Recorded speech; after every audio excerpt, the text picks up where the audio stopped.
UP की तीर्थ नगरी संबल के कल्की धाम परिसर में पद्म विभूषण जगत गुरु श्री रामभद्राचार्य जी महाराज अपने मुखारबिंद से भक्तों पर कल की कथा की अमृत वर्षा कर रहे हैं, जिससे पूरा कल की धाम परिसर भक्तमय हो जाता है। तुलसी पीठाधीश्वर जगत गुरु श्री रामभद्राचार्य जी महाराज कल की भगवान की कथा की अमृत वर्षा करते करते भाव विभोर हो गए। कल की धाम पर पहुंचकर उत्तर प्रदेश सरकार की शिक्षा मंत्री गुलाब देवी जी ने कल की कथा का श्रवणपान किया।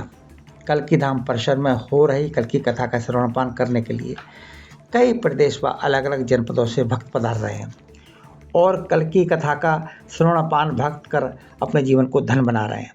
कल की कथा का श्रवणपान करने के लिए दिन प्रतिदिन भक्तों की संख्या बढ़ती ही जा रही है। कथा के छठे दिन तुलसी पीठाधीश्वर ने कल की भगवान की कथा का विस्तार से वर्णन कर भक्तों को मंत्रमुग्ध कर दिया। कल की धाम परिसर की सुरक्षा व्यवस्था चाक चौबंद की गई है ताकि कानून व्यवस्था कायम रहे। Bureau report, ABP India news.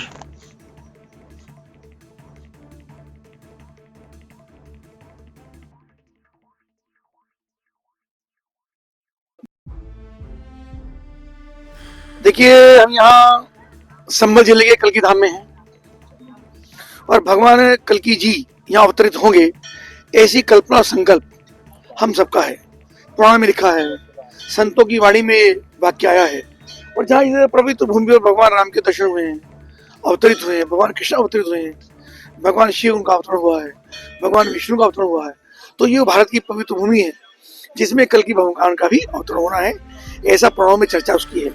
और आदरणीय प्रमोद कृष्णम जी जो आचार्य हैं, बहुत विद्वान हैं, बहुत प्रकांड हैं, उन्हीं के संकल्प से आदरणीय प्रधानमंत्री श्री नरेंद्र मोदी जी ने इस मंदिर का शिलान्यास करने का काम किया।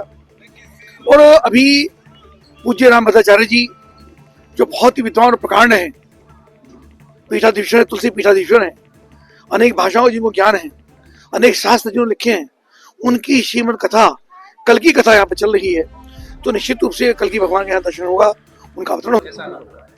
हम यही कहेंगे जिस चीज का शुभारंभ परम प्रबल प्रतापी हमारे माननीय प्रधानमंत्री जी के कर कमलों द्वारा यहाँ प्रारंभ किया गया, वहाँ पर आज ये कलिक महोत्सव हो रहा है। इस कलिक महोत्सव में बहुत ही अच्छे व्यक्तित्व वाले संत यहाँ कथा कह रहे हैं। उनकी कथा में सम्मिलित होने के लिए मैं यहाँ पर आई हूँ। एक से एक जो शास्त्रों में वर्णित है कि हमारे सनातन धर्म का जो आदि तीर्थ कलयुग में है वह संभल होगा, और धीरे धीरे संभल में इस क्षेत्र में वह अंकुरण पैदा होता जा रहा है।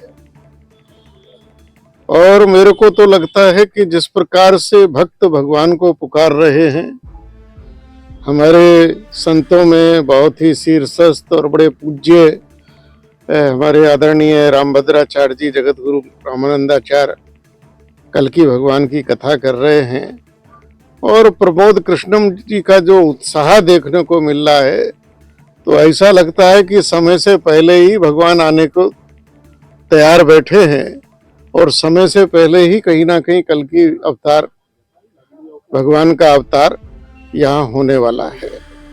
कल्की अवतार को लेके रामभद्राचार्य जी कथा में काबू हुए थे सर, आप देखिए, रामभद्राचार्य जी महाराज जब कथा करते हैं तो कथा के सागर में इतना डूब जाते हैं कि वो उनका भावुक होना स्वाभाविक है, और उनको लौकिक नेत्र नहीं है, लेकिन वो जो अलौकिक नेत्र हैं, उन नेत्रों से भगवान की उस लीला को देखते हैं और उसका वर्णन करते हैं, तो स्वाभाविक है कि आंखों से अश्रुपात हो जाना।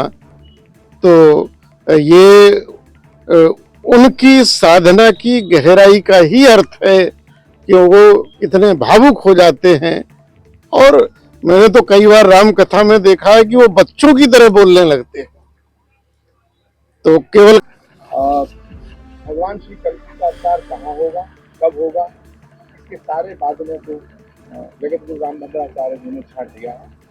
पुराणों में लिखा है भगवान कल्की का अवतार इसी गांव में होगा, कंबोज नामक गांव में होगा, जिसको आज इंदौरा संभो कहा जाता है। और सुमति नाम की महिला के गर्भ से होगा। माता सुमति का घर यही होगा।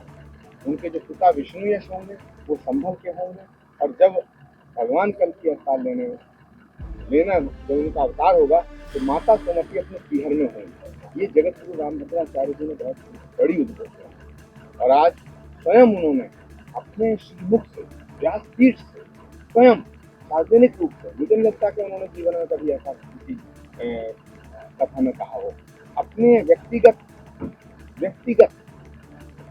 कोष से, अपने पुण्य प्रताप से 11 लाख रुपया कल की धाम के निर्माण को उन्होंने अर्पित किया है, जिसके लिए हम कोटि कोटि आभार करते हैं।